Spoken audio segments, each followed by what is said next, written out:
Hello, my name is Latanya Powers, and I was just coming to you to talk a little bit about domestic abuse. Now, first of all, let me say I am not a professional by any means. I've never studied human behavior. I'm not a counselor, any of those things.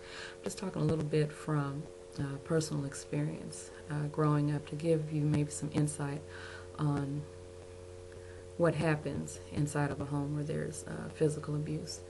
Um, I recently saw a news article and they were asking why this individual never told anyone about the abuse that was going on inside of her home.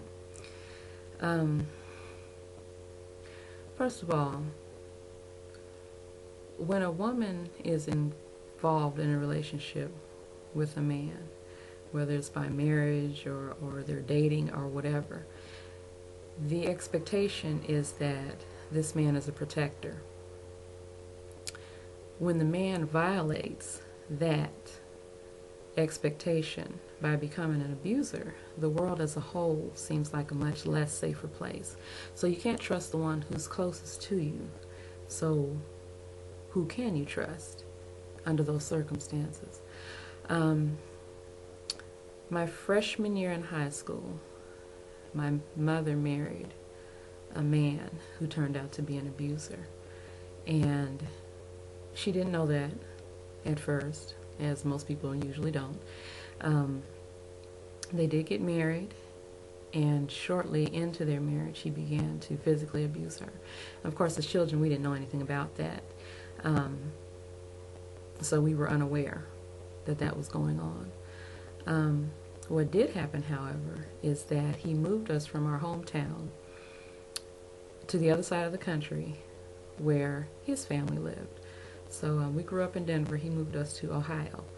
And we didn't know anybody in Ohio. We didn't have any friends. We didn't have any family. We didn't have any connections in Ohio whatsoever. And coming from a close-knit family in Denver, where we saw each other several times a week, we became very isolated in Ohio. Another thing is that my mother has always worked. For a greater part of our life, she was a single mother, so she's always worked. But for the most part, while we were in Ohio, she was not allowed to work. She had a small job for a short period of time, which he compelled her to quit so that he could maintain that control over her, and she did.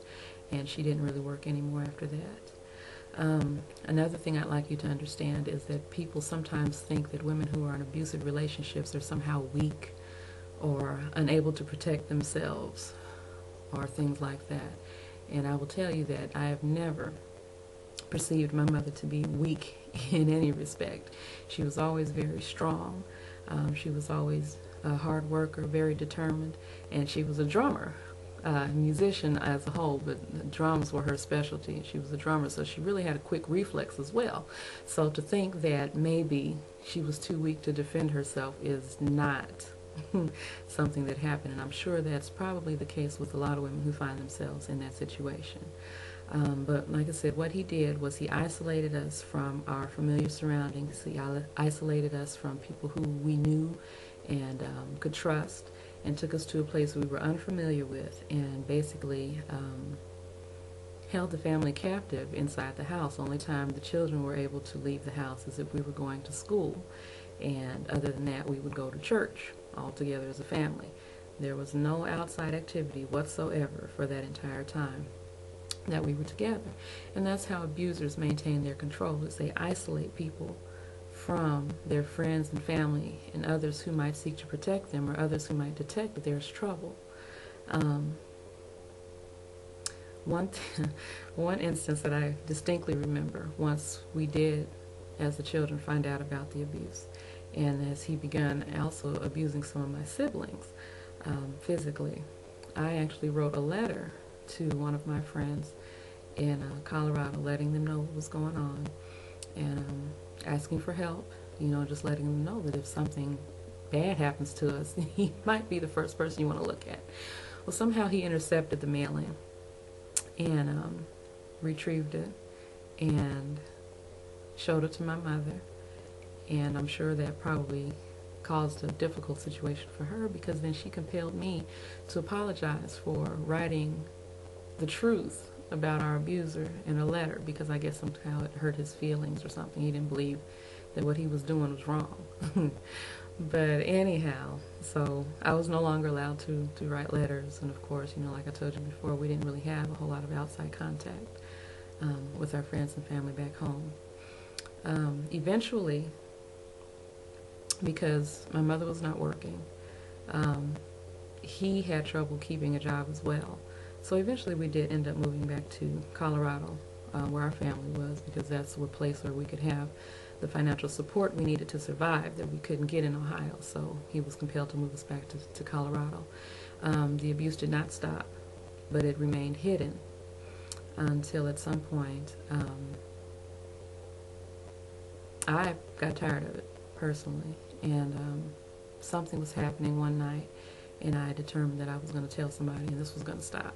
So I called my grandparents, let them know what was going on, and in his fashion, my grandfather came to the rescue, and the abuse stopped that night, because our abuser was forced to, actually we had to leave the home, but that's a whole different story to get into.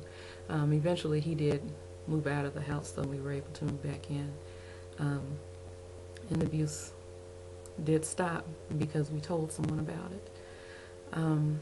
So again, I'm not a counselor. I'm not in this professional area at all. But a couple of things that I would like those of you seeing this video to do is, number one, if you are being abused, seek help. Some kind of way, seek help and seek your way out. I know that can be difficult because that's a scary situation to live in, but seek help. Don't allow yourself to be completely isolated from everything, and don't think that you're alone, and don't be ashamed, because this is not your fault. This is not even your problem. This is something someone's inflicting on you, so seek help. From those of you from the outside, I would encourage you not to allow your loved one to be isolated by the abuser. Stay involved. Call, drop by, whatever, but stay involved. Do not allow them to be isolated. That was the one thing that I think saved us in our situation, is that we had help once we got back into Colorado. It was difficult while we were away. It was, but I still would encourage you to seek help from somebody, somewhere. But others of you, stay involved. Don't allow your loved ones to be isolated. But that's really all I wanted to say, is that, from the outside looking in, a lot of times, people were thinking, well, why don't you just tell somebody? Why don't you just leave? If I was in that situation, I would thus and so. You never know. You go into survival mode, and survival mode is different for everyone. And if you've never really been in it, you don't really know how you're going to respond. For those two things, I would encourage you, whatever side you're on, seek help and stay involved. All right? And that's all I have to say. Thanks.